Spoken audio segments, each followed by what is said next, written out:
విద్యా సంస్థలకు సెలవులు కావడంతో దక్షిణ అయోధ్య భద్రాచలం శ్రీ సీతారామచంద్రస్వామి వారి దివ్య దర్శనానికి భక్తులు రద్దీ పెరిగింది. నిత్యం వేల సంఖ్యలో భక్తులు విచ్చేస్తున్నారు. మే నెలలో అధిక ఉష్ణోగ్రతలు నమోదవుతున్నాయి. దేవస్థానం అధికారులు కేవలం పడమర మెట్ల నుంచి అన్నదాన సత్రం వరకే కార్పెట్లు ఏర్పాట్లు చేయడం గమనార్హం. దీంతో ప్రసాదాల కౌంటర్ నుంచి అన్నదాత సత్రం పడమర మెట్లు వైపుగా నడుచుకుంటూ వెళ్లాలి అంటే కాలిబాట నిప్పురవ్వలు కక్కుతూ ఉండటంతో భక్తులు లపోదీపమంటూ అవస్థలు పడుతున్నారు. ఇక వృద్ధులు చిన్నారుల కష్టాలు చెప్పనవసరం లేదు. తక్షణమే దేవస్థానం అధికారులు స్పందించి ఎండల నుంచి ఉపశమనం కోసం కార్పెట్లు, షెడ్లు ఏర్పాటు చేయాలని భక్తులు కోరుతున్నారు. ఈ సందర్భంగా మహిళా భక్తులు మాట్లాడుతూ అధికారులు భక్తుల సౌకర్యార్థం కార్పెట్లు అందుబాటులో ఉంచాలని కోరారు.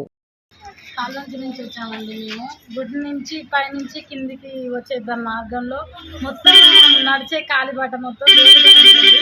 దానికి కొంచెం కార్పెట్లు ఏమన్నా ఏర్పాటు చేస్తారేమోనని అనుకుంటున్నాం.